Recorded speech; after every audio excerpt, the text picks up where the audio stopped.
Good afternoon, everyone. Welcome to our panel discussion, the second panel discussion of the day, titled Harmony in Health, Nourishing Mind, Body, and Soul. I'm your moderator, Noor Rifai, and I am excited to guide this insightful conversation with our esteemed speakers for the day. Let's begin by welcoming our distinguished speakers and experts in the field of wellness and health. Chef Luca, you're the visionary of Healthy Farm Eatery. You're specialized in organic, locally sourced food, and you bring with you 25 years of research dedicated to promoting healthy eating habits. Yes. Yeah, welcome. Thank you with so us much, today. and thank you to invite us. Yeah, Dima, a healing and emotional health and healing coach, a holistic nutritionist, and you recently launched your Wellness by Dima application. Yeah. Congratulations on that, Thank and you. welcome on board. Thank you. And we have Mahdia and Shireen. You're both are herbalists, and you're the co-founders of Hikma. Welcome on board, and we're very excited for our conversation today. And let me welcome our audience here to our Sharjah Talks initiative, where we come together every month to discuss different topics that nourishes the mind, body, and soul, contributing to the wider wellness of our community members. And in our topic today, we're going to be discussing different aspects of health at different layers, focusing on food and what we consume, like from herbs, let's say Real food. to real food, yeah, and hoping that this be like an insightful session for everyone who's here with us today and who's will watch the video later on YouTube. So let's begin our conversation with elaborating more on our key terms of the day.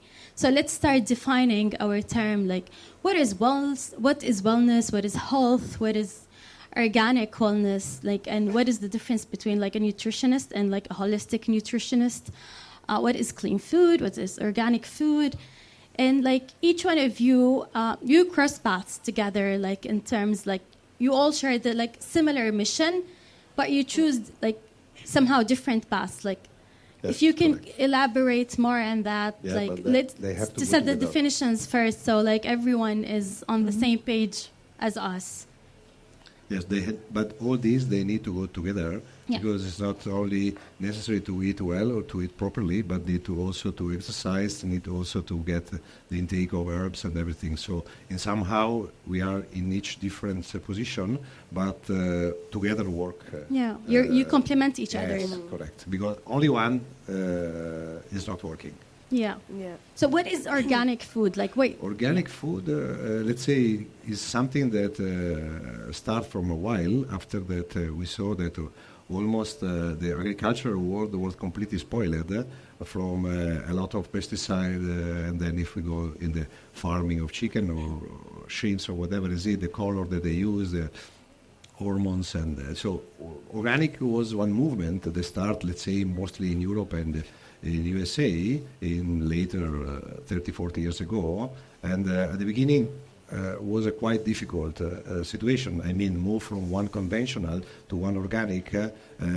Often people doesn't understand what does it means. But the meaning of creating organic was to have some rules. I mean, if I claim that I don't use pesticide or I don't use hormones or that I don't use antibiotics, I need also that somebody come to check me. I cannot just claim. Unfortunately, in the world of the food, they make a lot of things in the matter of the money. Unfortunately, we are in one world that money too much matter, so your health doesn't matter. For us, your health matter. This is why we are here.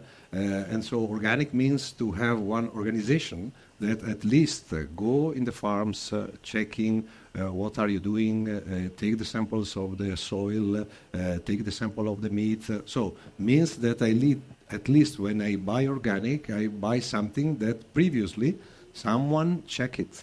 So for me, that I am a normal consumer, leave us that we are in the professional range. So almost we know who work properly and who doesn't work properly. So we avoid immediately. But most of the people that go to the supermarket to make shopping and grocery doesn't know. So I always tell that organic is a way to help people to make grocery.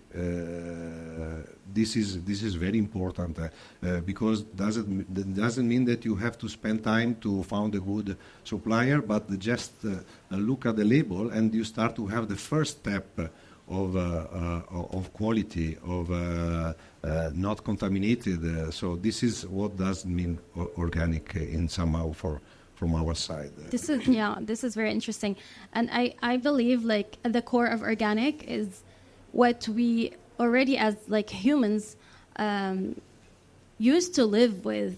This is like our nature. Yeah. Everything was like naturally organic before, like our grandmothers and like grandfathers. So everything we're doing now as like initiatives and moving to organic is basically going back to our roots. Yes, absolutely. Yeah. Absolutely. Allow me to like Dima ask you like if you can elaborate more on like wellness and like these concepts and like why did you choose this method to like pursue your like restoring health approach? Mm-hmm. Okay, I just want to go back to when you were talking about definitions. Yeah. I want to share with you my definition of health. Yeah.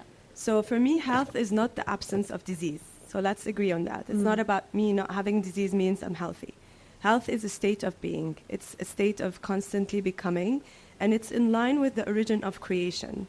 So when we look at the origin of creation, everything should go back to health because there's only one origin, which is love and gratitude. And when this frequency goes untethered, unhindered, what we get is what we call health. But this is the origin of everything. So sometimes it helps when we actually just move out of the way and let nature do its thing, and then we will just restore our health. So, and I just wanted to clarify this. And what was your question? What made me what? Sorry?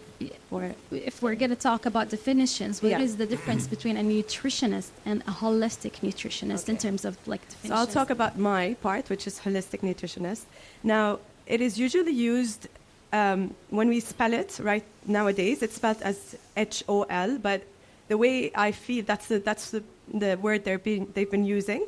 But for me, when I say holistic, I'm saying holistic. So whole as in encompassing all of yourself. And we're not just a physical body. We're a physical body, we are an emotional body, we are a spiritual body, and we're a mental body. And we're connected to higher realms. And this is how we're connecting in our experience on earth. To be here, connected to God and connected to earth, we need all these bodies. So this is, for me, what a holistic nutritionist is. To nourish your mind, your body, your soul, and every aspect of you. Thank you. Let's move to herbalism and wellness and harmony. How do all of these come together? I mean, first of all, how beautifully put that was. Really I very much agree with everything you just said, and it's very much in alignment with our understanding of health as well. It's a balanced state of being, I would say, and it's balanced between our different bodily systems. It's also balanced, being balanced emotionally, spiritually, and at the end of the day, we do believe that our bodies have an innate ability to heal itself.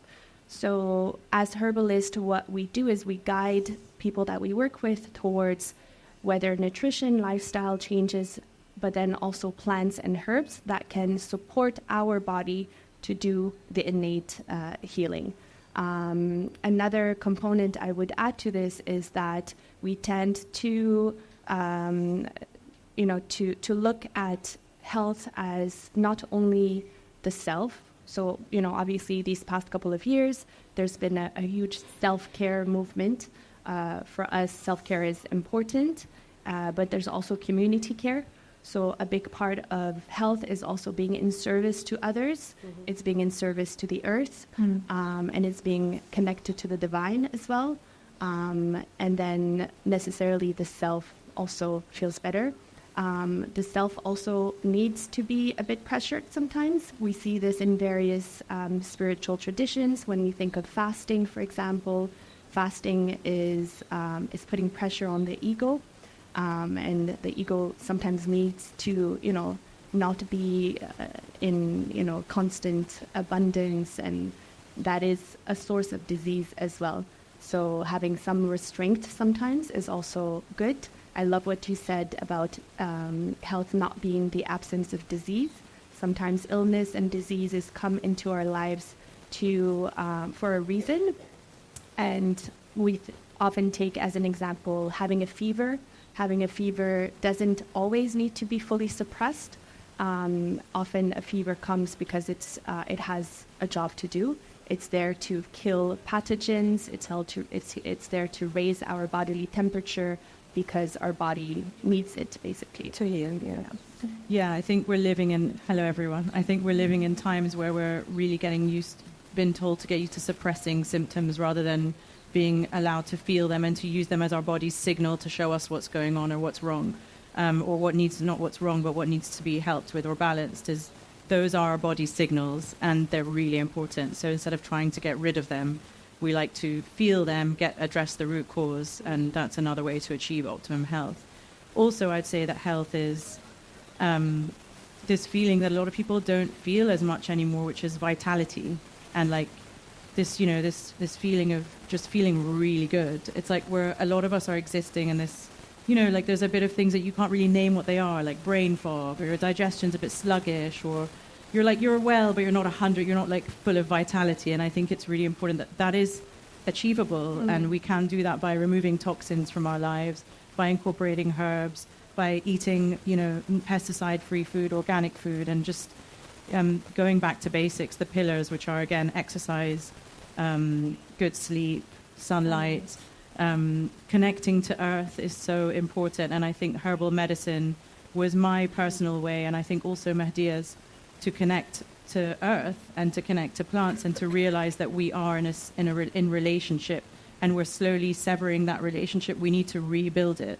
as well as keep the connections to our traditions and our old ways alive. And herbal medicine is a beautiful way to do that, because you get to know the plants that you're working with, and it builds that connection again. Well, this is very interesting, and since we're everyone was mentioning the self, and all the different ways you can feel that push of energy and lively. I want to ask you, Dima, since you said that where there's our body, our emotional body, and all these different bodies and layers that makes us up as humans. How do you tackle each layer, or maybe if you can elaborate more on these layers, and how can one tackle each layer? Do you individually do you segregate them, or do you bring them together, and what is the method there? What is the secret? Okay. First of all, let's think of ourselves. This is the analogy I like to use since people love dessert. Like a milfei. Can you hear me? Yeah. Like a milfei, everyone knows milfei. So it's layers and layers and layers, and then it makes this dessert, which is called milfei. Same for us as human beings. We are multiple layers of stuff we see and we don't see, right? So we see our physical body, and we have experience and express our senses through it. So we can see, taste, and everything through this physical body. But there's other stuff about our perception and the way we are choosing to perceive and also live our life that we don't see. So you have, for example, just above our physical body, there is an etheric body. So that's the ether, the protective layer that we don't see, that is connecting us to the other realms, at the same time protecting our physical body. And then we have the emotional body, and then we have the mental body, but they're all like layers that's bringing us to this experience. And then you have the intuitive body, and then the higher realms that collect. We're not going to get into that today. So the way I see it when I'm talking to someone, it's never one thing. It's never one thing. Like, I see this happen, like when I studied more about bioenergy, people think everything is just energy. When people focus everything on the physical, it's never just one pure thing, because we're not one pure thing. We're emotions, we are thoughts, we are experiences, we are what we can control and what we can't control, right? There's stuff we try to eat as healthy as possible. I know people who work exactly like what I do, and they got cancer and they eat very healthy, but there are some exposures that they couldn't control, right? So you do your part, and in our tackling for the body, and we're addressing it and appreciating it, is we understand that we're not just one thing, we're so many things. So when I'm seeing a one-on-one client, what I'm looking at is, okay, if there's a balance, there's always either there's an imbalance, that's why clients see me, or they want to achieve something they cannot achieve. So if it's an imbalance, we always have to look at the root. And when I'm looking at the root, it's always, I'm looking at your emotions, I'm looking at what happened that triggered this, I'm looking at your mental capacity to perceive things. Sometimes when we're have a lot of toxins in our body, believe it or not, our thoughts are affected, because we literally have neurotoxins that start short-circuiting. They make us irritable, they make us cloudy in our judgment and our sense of assessment. And I'm sure you all agree that when we feel good inside, we tend to be better as human beings, right? We show up better, we just live better, and we radiate different energy, right? And the things that once used to bother us don't bother us anymore. So the way I bring it all together is what this intuitive plus, there's magic that happens in those sessions, as long as this is what the person is ready to receive. This is very beautiful, which will lead me to asking Chef Lucas, since you're like working with food, and you're sourcing these consumable products. What is the effect you have noticed by personally following the clean food system for yourself and for your clients? Like, what has changed in their lives after like following an organic, healthy, clean meal plan? What are the effects, like mentally, physically? Like, what's Absolutely. their feedback? You know, at the end of the day, the change that you have by using simple and healthy food, because at the end of the day, the healthy food is simple. So sometimes I tell also to my customer, you can cook home, because I'm the chef of the 5 ingredients. I don't like nothing more than 5 ingredients. So when we are discussing about this, I can understand that to go out, to chill out in one restaurant, for living the atmosphere of the restaurant, but doesn't matter that you have to go in Talabat every day. It's very easy, and it's very easy if we relate it to sourcing the food that is local grown, that you can eventually have the chance to see where coming from. You can go eventually to see the farm. You can, with your body, to transfer there and to see if effectively it is like that. When you are going in this step, everything, it will be much more easy. You will not anymore, I believe that most of the food is a science food, I like to call.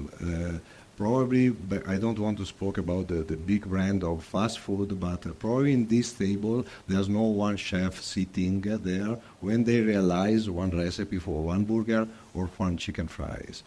Probably there are only chemical guys that they study engineer, that they know what is the reflex of these chemical ingredients rather than the other in your mouth, in your eyes. So is a food that is shine food. Have to make you water mouth immediately, have you to remember that. And this, unfortunately, brought the people to take this as a taste. So it became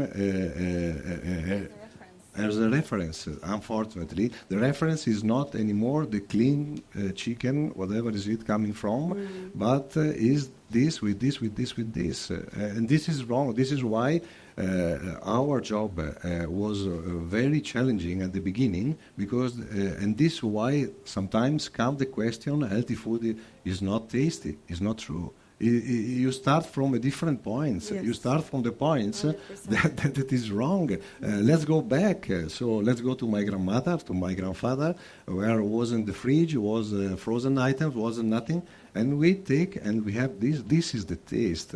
And this is the clean taste that bring you, my grandmother 92, my grandfather 95. I mean, this is what brings us to long lasting in this place. Then, of course, if something happens, we will go to a life. It's not a problem. But it's a place where we have to take care about these things. In my case, means energy. I do something that even my guys cannot do. I'm 55.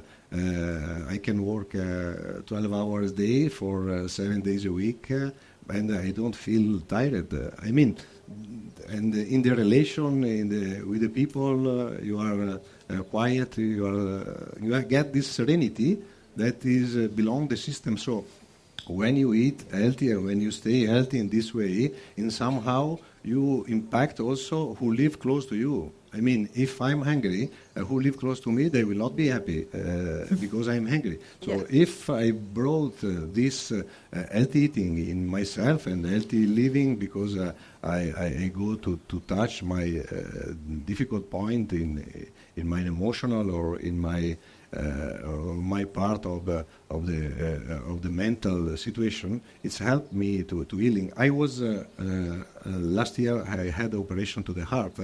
And I go alone in the hospital. I come alone after 2 days out of the hospital, and after 3 days I go to work. So I mean that eat healthy and to stay in healthy condition in your body help also you to healing eventually later. You know, because unfortunately doesn't mean that if I eat healthy I will not have any sickness. This doesn't mean if I eat healthy.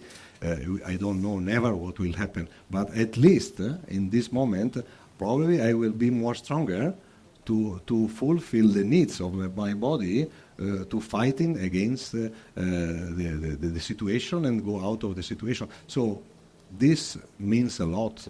I mean, in terms of overall condition of my body and my life and people that live close to me. It helps in building, just like you said, like a strong immunity system. Yeah. That's amazing. It's not only immunity, it's also mental, it's also emotional. Like because depression comes from the food. Yeah. Most of the depression, you will support me probably in this, but a lot of depression come also from the food. You know, because at the end of the day, we never consider that our gut is the second most important organ that we have. And so when it works properly, because I feed properly, the brain will work properly. Well, and also, a lot of your nervous system is in your gut. That's most. So when I nourish him with probiotic, prebiotic, or everything will be fine. So and from there, start your power. No? Yeah, and I just want to add something that you mentioned about the setting point of the tastes, right? This is something that bothers me so much with when we go to restaurants. The kids' menus are the most horrible and toxic parts of any restaurant. You know, it's as if we're assuming kids don't have proper taste buds. You know, it's always deep fried chicken nuggets, pizza, and what's the third one? Fish fingers. Quite pizza, okay. I didn't tell you. She doesn't mean your pizza. Okay. By the way, she said which is very interesting. Which is very interesting, actually, because I always wondered, like, I see, like, Italian, in Italy, people are just, like, happily eating pizza, and they're fine, and they're happy, and they're healthy. Okay. And, like, I wonder how, like, I feel guilty every time I want to eat pizza because I don't have the privilege, let's say, but now I do.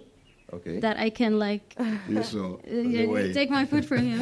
You know, I think. But can you tell us what is the difference? Like, I think this is a good example of, like, clean, good food, and, like, they're the same. Like, this is pizza and this is pizza, but there's a huge difference between what is poisonous for kids and what is clean and good and like healthy.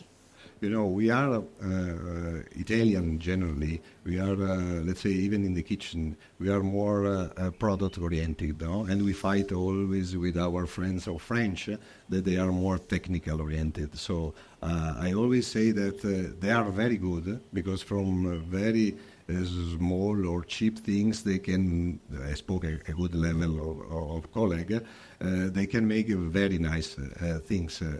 We are more focused, and I always did in my life, in looking for a good supplier. I don't want to do nothing in kitchen. This is why I always tell you can cook at home, because you need to have a good source. If I found a good fish, a good beef, and good chicken, I need only salt and pepper. Flavor come from that, don't from all million of sauce, over sauce, under sauce, upper sauce. This is not food. This is something else. Then if sometime we want to joke, let's joke it. But food is this one. So and this is why we have to keep the ingredients as our primary attention when we are going to buy something or to cook something, because from there come out all the flavor. I can understand that sometimes it's not easy to choose the ingredients. You know, the cow has a million of cuts, even if here coming only 5, 6, but we are used to eat all the cow, no, from the head till the tail.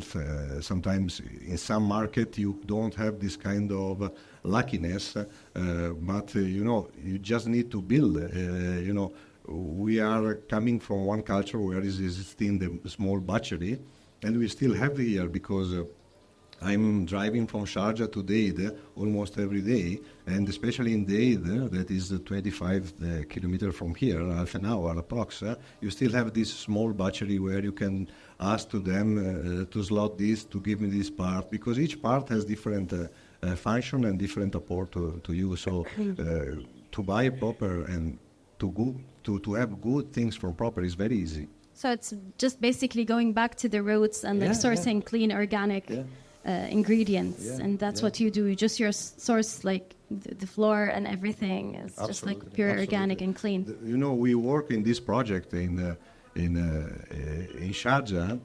Let's say we started 8 years ago.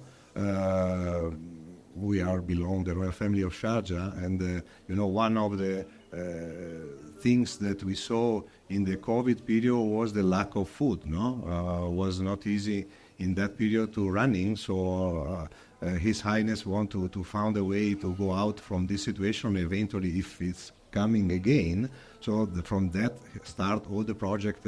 One of the project, and it's not the only one, but one of the project that is running is the Sabasanabel, that is the huge wheat compound that we create in Malia, where actually is more than 1,500 hectares of wheat.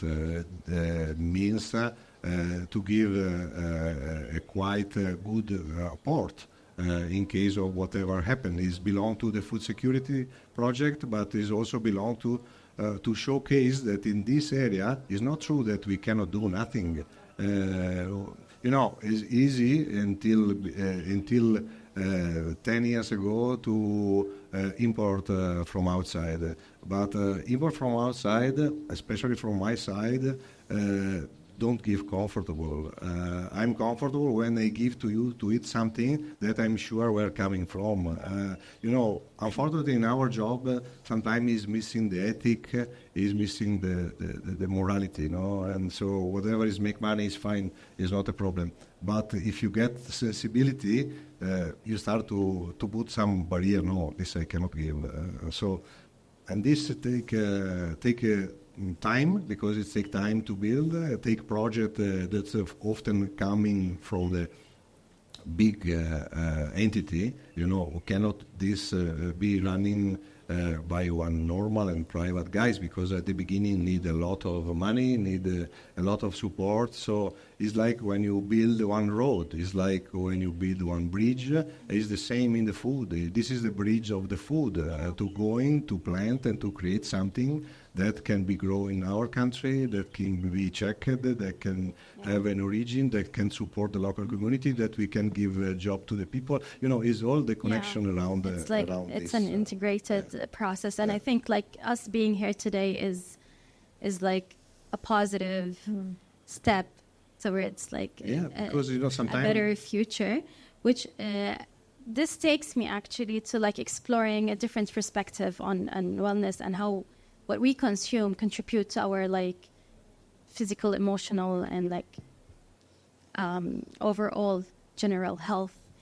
Shireen, as a master herbalist that encourages natural healing through different modalities, how would you perceive this connection between engaging with nature and promoting overall well-being, both physically and mentally, like from a herbalist's perspective?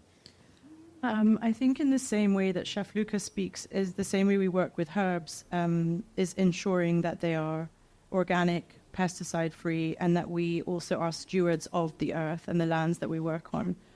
We strive to source all of our herbs, or as many of our herbs as possible, locally from organic. We work with an organic farm in the UAE. That's really important to us. We like to gravitate towards plants that are specifically from our region and that come from our traditional use from our countries, from the Gulf region and the Levant region where we're from. That's really, really important to us, preserving that knowledge. And again, like I said before, having having herbs to help people get to optimum health is then communing with the herbs, and that means tasting it, smelling it, feeling what it does in your body, and that immediately creates a connection that we are so longing for. And I know from personal experience, the reason I got into this is the longing for the connection to my homeland, my roots and plants, earth and nature. And I think that that's a really, really important way to look at it. And again, really, really important to make sure that everything is ethically sourced, sustainably sourced, that is pesticide-free, and to realize the symbiotic relationship between us, earth, plant, food, whatever's grown, is really, really, really important. And this reciprocal relationship, making sure that, you know, earth, or Mother Nature, earth, whatever you want to call everything around us, is so abundant and gives us so much. It's like, you know, it seems, you know, endless even, but we have to learn how to give back and how to put everything that earth gives us back into the earth. And if that means, you know, from the sweet boy that was showing us how to farm, to Chef Lucas farming, to like healthy nutrition habits, like making sure that our choices, we vote with our choices of what we buy, what we consume. That's the first way to do it. And then also to commune with the land, earth, plant, start to build a relationship, because that's how we give back. And it's just got to be circular. I don't know if I veered like way off topic, but no, I think our topic is like very interesting, and like we can just keep on talking. I think really important for us with hikmah is also the locality of everything, and same with the foods and that you're doing is really coming back to where we are, rather than looking to elsewhere. Actually, speaking or of hikmah, which I want to now go to Mahdiya. So you were inspired by the Islamic Sufism in the concept of hikmah, and that's where you were inspired to like initiate hikmah from the first place. I want to ask you about this spiritual element in this whole process. If you can elaborate more on this, like how does this all come together on a spiritual level? Like what is the link between all of this and spirituality? Aren't they like segregated? Like, yeah, no, of course. I mean, I think, yes, hikmah means wisdom in Arabic. It's also a health modality that I was brought up around. So, you know, from like family traditions and the way I was brought up, it was always around. So turning to prophetic medicine, for example, making that part of our daily rituals and so on. and also understanding health in a way that goes beyond strictly physical. So incorporating the emotional and the spiritual realms as well. And this is very much linked to our own traditions and our own, belief system. So hikmah came from the desire to keep that alive and honor that. And I think it was, very close to how Shireen perceived it all as well. And Shireen had an additional relationship to the word hikmah, which comes from Bayt al-Hikmah. Maybe you can touch a word on Bayt al-Hikmah, which is also the library in Sharjah, actually, but Bayt al-Hikmah from Baghdad, which is where the original works of Dioscorides, the original Greek physician of herbal medicine, all of his works got translated into Arabic and put in Bayt al-Hikmah in Baghdad. And I'm half from Baghdad, half Kurdistan, but because I grew up in the UK, I had this longing to connect to my homeland, and it just all came full circle. And I think emphasizing the plants of our region is my personal way of connecting and to stay connected and to keep it alive, because I feel that we're losing our traditions at a rapid rate. Yes. And I think it's our responsibility as Arabs or as anyone from the region to keep that alive. And I think it's beautiful, and we should all revive it or keep it, for our children and everything. It's very interesting when we talk about the self and health and wellness. We go back to the identity. Yeah, back. Yeah. It is our identity. We're also really grateful to live in this country as Arabs of the diaspora, as you call them, to be able to be close to our traditions and our culture and our language and our religion. And I think that's a huge gift. And that's why I love the fact that hikmah is here and we're able to do that. Yeah. Super grateful for that.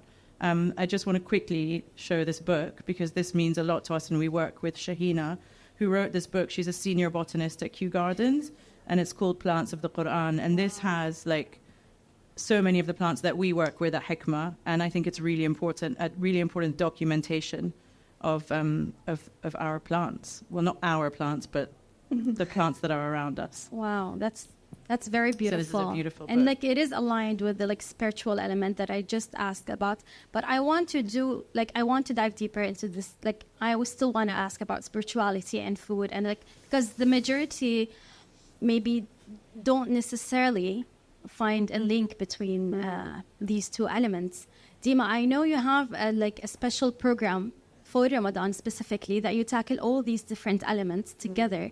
And I've seen reviews from people who have who are saying that this is the best experience I've ever had in my life during Ramadan, on many different levels. Can you tell us more about this program? What is so different, and how did you bring all of this together? I'm not saying how did you? Yeah. I have goosebumps. Okay. So it started with the way I've evolved in Ramadan in general over the years. So in the past, I used to fast by just not eating and not drinking, and then breaking the fast and eating everything I want. Right? That's what the majority of us do. And then, and of course, extra prayers and all the usual stuff we do. But I felt there was more. I've always thought of Ramadan as a bonus round that we're not really fully utilizing, but I didn't know where to get the information from until I tapped within me and I was able to excavate more in Ramadan. And then over the years, what really worked and transformed me, I decided to put it together in a program. And here, what I want to tell you is that the experience of fasting is purifying on so many levels.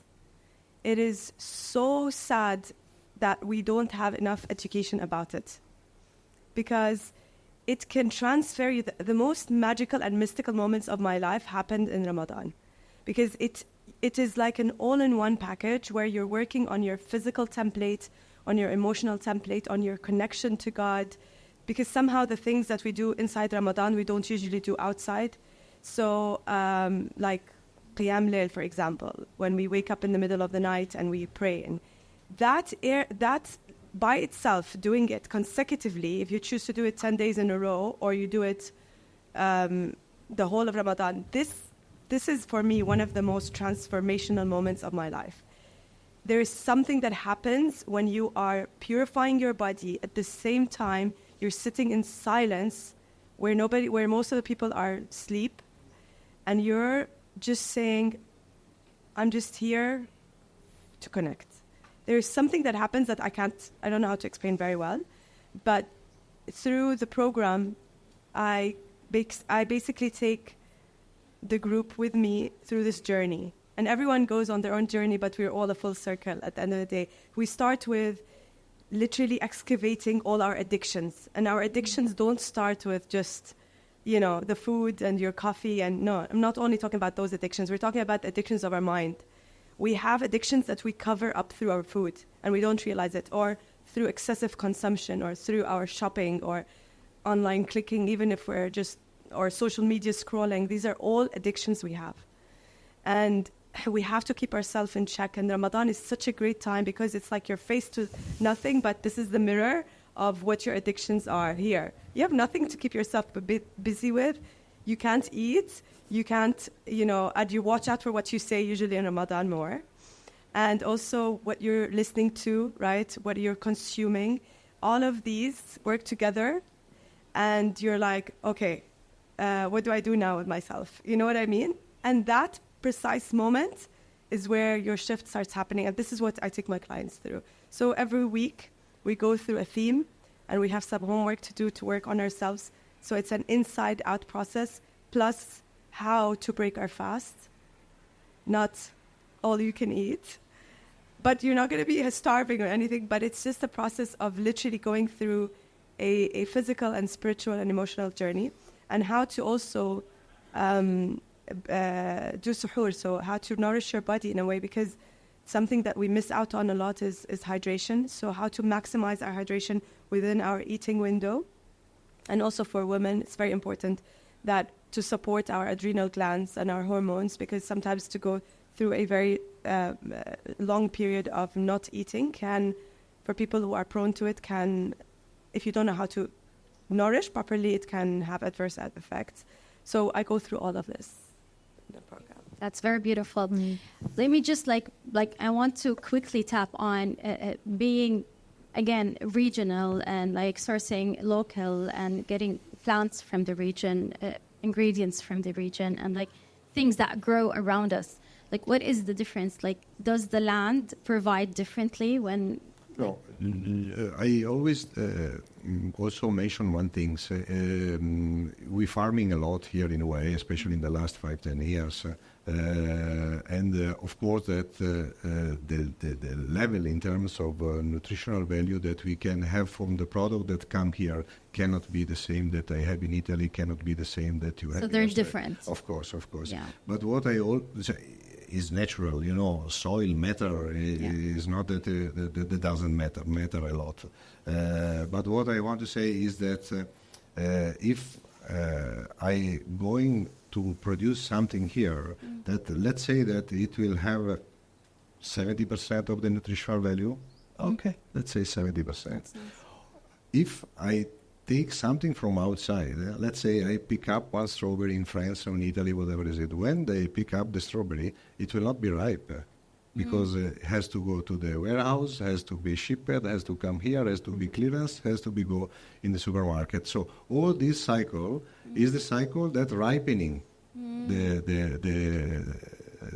strawberry that start from there unripe. And that's when you start losing the nutrition. Yeah, of course. Yeah. So if is unripe, I mean that wasn't in the mother, so nourishing herself in the mother, so you cut in that moment that probably is even less than my 70% that I have here. So this strawberry, when it start to be collected and start to fly around the world, it is completely without nutritional value or very less nutritional value. And I will pay here like gold, because all this means that if I have to eat one strawberry that don't have nutritional value and pay 25, 30, 35 dirhams, better that I drink a glass of water. Yeah. So true. That takes me back to plants as well. Yeah. So I mean that the soil matter, but until unless we are farming in the right way, and we try to take care about the value that we are going in. Now, for example, we are working in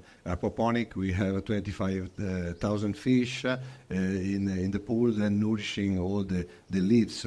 They are feeding organic, okay. It's like an entire system I that comes together. I don't have the soil, but at least I try to put whatever is possible together to get the best from this situation, that even this is better than the other. So when I cut one kale from my farm and I drop in your table, in my table, or whatever is it, is 24 hour, 6 hour, 48 hours. And we know that the decreasing of nutritional value is also related to the hours from when it was harvesting. Yeah. So why I tell go local, because whatever we are harvesting here, even if it's 70% of nutritional value, but we have in the table in a short time, in the moment exactly, that can give to me the max of intake of nutritional value.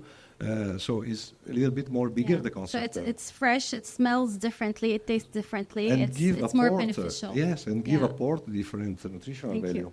So maybe I want to move to plants, like we're speaking of the region. So if someone who's starting now to realize that, okay, my health isn't going well, and I want to start restoring my health, if you want to leave like tips for the people who are listening, what can they do? What herbs can they use in their own kitchen to start like having back this clarity of mind, to start like setting up the momentum, let's say? I would start before that was if someone is having any health issues and wants to delve into the world of nutritional healing or herbal medicine, is to see a qualified therapist. Yes. Because we are clinically trained and we've done hundreds of clinic hours and we're fully equipped to address serious health issues. Like all three of us, I think, deal with, endometriosis, PCOS, inflammatory bowel disease, autoimmune issues. Like there's all of these things, and we see patients for that. And that's something that I'm confident that we can help people with on a journey. It doesn't happen overnight. We see people, we do protocols, and we go through them for weeks, if not months.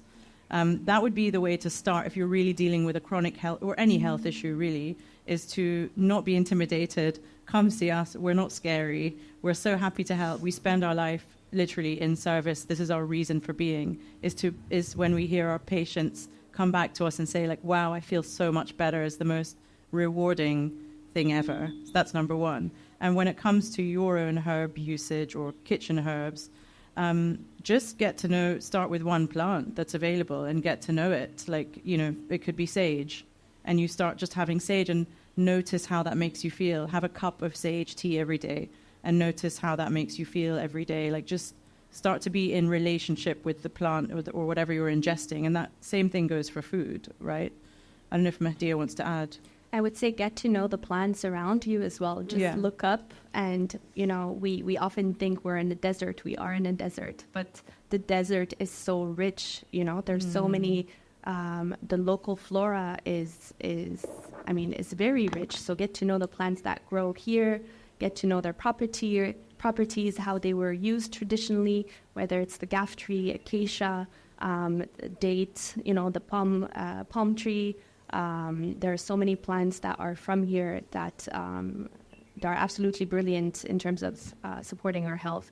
So I would say look around you as well. I would just want to add to what she said, is a lot of times, and I fell into this as well, is we think if we need to import the special herb from I don't know where, get this, but actually the most healing herbs are the ones that are around us in proximity as well. So sometimes we kind of look outside of us to find healing, but it's literally around us. And one of the things that I never realized is I've been buying olive leaf extracts like crazy from the US, and and I have an olive leaf tree in my garden that's huge. I have moringa that's huge. I just thought it has to be packaged in a bottle, So this is something to look at. Even aloe vera, it's one of the most healing plants ever, and yet it's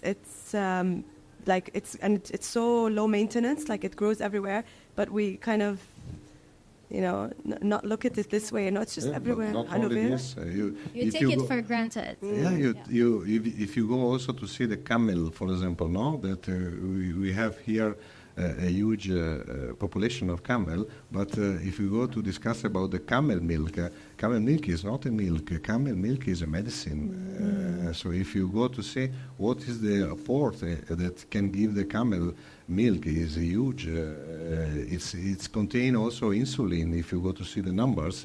So a kind of type 2 diabetes. If you use daily base one or dairy, because we produce camel cheese, or one dairy made for camel milk, it can release in 6-7 months the medication if you are type 2 diabetes. So the meat, the camel meat, contain less cholesterol than even a chicken. So sometimes when we are proposing this food, especially to the local people, they look like something that is not belong to us, because they are a little bit spoiled in the last period of all what is coming very fast and so strong in this country. But also for them, especially the new generation, they have a little bit to be back and to rediscover these things, because sometimes I found myself in some menjlis in the middle of the desert with some local small guy of 85, 90 years. They are more stronger than me.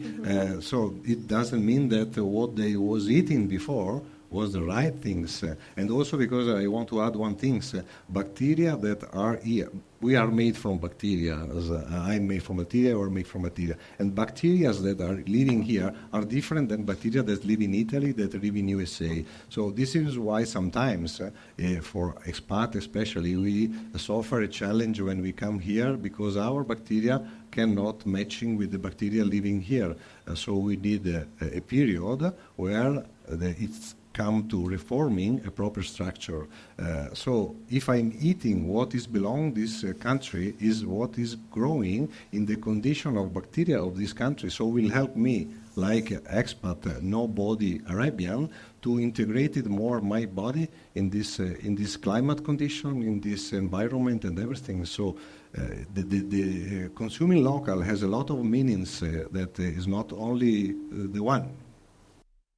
This is very beautiful, and as much as I want to keep on talking and talking and talking, I feel like I want to learn more and I want to share more with everyone. Unfortunately, we're just running out of time. I just want to wrap up by, so our takeout of the day is go local, go back to the roots, and look for what's around you, and that takes me back to the community and the things, everything you do is for the community. If you can just quickly share with us, the community, what your offerings are. If someone, me as a person, I'm interested in learning more and going into this journey, how would I be reaching out to you? If we can just quickly go through that. Maybe we can start by the Hikmah girls. Sure. Well, we actually have an apothecary in Sharjah Avenue in Dubai, in the Third Line Gallery. So all of our plants are there, and we do sell a range of products there. So that's where you can find us. We do a lot of our community herbalism there, where we meet people. We do our consultations there, and we can guide people on which plants to use for whatever the needs they have. And a wider community project that we're doing, or that we're collaborating on now, is a herbal guide for the health workers in Gaza. And it is an emergency herbal guide that has already been released there, and it is being updated every 2 weeks. It was created by Leila Fagali, who's a Lebanese herbalist, and she wrote a guide called Li Beirut, and it's about the Lebanese plants, healing plants, and now she's done one called Li Palestine. Wow. It is because people have very limited access to medical care, emergency medical care. It literally lists every single ailment and what plants are available only in Gaza, not even the West Bank, that they can use to help with those. And so we're really proud to be collaborating on that as herbalists. It's one of our favorite things we've done to date to make us feel whatever minutely useful in this horrible situation, but that's what we're doing at the moment. And you can find the link to that on our Instagram page to have a look, because it's also amazing to see what plants are available there and how many things they can help with. The change is real. It's not like theories and talks. No, the change is real. People do It's scientifically proven. I mean, look, there are chemical constituents in plants, and they do heal the body physiologically, and there's plenty of research on that. It's not just like folkloric. And I think that's something really important to remember, and that most modern pharmaceutical medicine is derived from plants. You know, really commonly used things like aspirin, digoxin comes from foxglove, or penicillin comes from mold, aspirin comes from white willow bark. Like, they're all originally derived from plants. So, yeah, I think one cannot dispute that it's a valid method of healing. Yeah. Tima. I was just so touched by, although I heard you saying about the contribution to Gaza, I was just so taken by it. Thank you for that, really. If each one of us does its part, we can all make a difference, inshallah. For my part is, so where you can find me, so I have free information on I have 2 accounts on Instagram. One is in Arabic, one is in English. So the English one is Wellness by Tima, and the Arabic one is Wellness in Arabic. So that's first. Second is I have the Wellness by Tima app, and on the app I have a free program that you could take to start your health journey. So basically the app is made to meet you where you're at in your health journey. Whether you are just started, whether you're in midway, you want to take it further. This is why I created the app. I wanted it to be wellness in your pocket, to cut through the noise and the influx of information. So the free program is called Revitalize. It's very short videos so that people can maintain their concentration levels. And then I also have my other most transformational program. It's there, but it's a paid program. It's called Body Design. This is the program that literally took people from the couch to thriving in life. Like, I mean, I have goosebumps every time I talk about it because I've seen with my eyes how people have showed up in a completely different way through this program. And then we have the Ramadan program as well. So this is all, wow, yeah, lovely. the offering. Like one of our main goals is to open up the horizon of options for our audience and listeners to go start their own journeys. Can I add one tiny quick thing that we also do a Ramadan box that I forgot to mention that helps people, gives you herbal support through Ramadan. So we have a suhoor mix, a digestive tea, and then a beautiful oil that we made that's infused. So I guess we're all now ready for Ramadan. So we can offer herbal support for Ramadan. Sorry. The books we sell, well, we're about to sell in the shop. So our Instagram is hikmah.rituals. And you can contact us and message us on there whenever. And as soon as the book's in stock, we will be announcing it. And the collective book she mentioned that we're currently working on is being released in chapters. So there's a first chapter that was released already. It's all online. Yeah, it's online, available online. Is it in English and Arabic? Or? Yes. Yes. It's English and Arabic. Yeah, that's very inspiring. And Chef Luca. We are here in Sharjah, so we are belong the place, so we are in the near. We are a lab that is always open. We have an Italian style, so we sit with the customer, we discuss, and we try to find with them a dialogue. Our mission is we go outside, we make a workshop. And you everywhere. create personalized meal plans, yes, right? Also we make that one. We try to find a way to help because we are belong the royal family, so we are in between the business and the revert to the community as per our religion. So we are not necessarily vocated to make exclusively money. We want that the community start to improve and to make themselves more healthier. Yeah, but for somehow this, I want to say one thing. Sometimes we don't care about what we eat, but I mean, we have to eat what we need. Sometimes we take one glass of orange juice. One glass of orange juice is 300 calories. If you can support me on this. I don't count calories in my program. So I mean, this is sometimes we mistake in. I just take a juice, but it's not true. I take a meal. I don't take a juice. And generally, if we are going to abuse or to consume much more than what we need, we have an impact in ourselves, but also in the system. So I want to give a message, try to be sustainable also by eating what you need. Because if I eat more, I have someone that produce more, and I have someone that make more impact in the environment. So be conscious on what you eat. It's like a cycle. Yeah, of course. Yeah, of we course. definitely overconsume. I Yeah. think that's a big And this is Yeah, a problem. This is a problem. And then one thing that is also absurd sometimes is the expiry date of the items. How many items we are going to throw, they are still good to be eatable in the world. And how much this impact in the I think system. 1.3 billion tons a year gets thrown away. And they are still good. They are still good. So this is a big problem. Yeah, thank you so You're much welcome. for like You have to being shut us up, here with us literally. today. I just want one word from each one of you, just to tell me one feeling, the dominant feeling that good health makes you feel. Connection. Grateful. Definitely connection to God. Yeah. Beautiful. Power. So I leave you all with all these emotions that you start embarking on this beautiful journey of going back to like our roots, our health, and enjoy. It's a fun journey. It's not easy, but it's a very fun journey. And like going back to the self and nourishing the self is very rewarding. Thank you for having us. Thank you all for being here Thank today. Thank you so much. Thank you. Thanks, everyone. Thank you.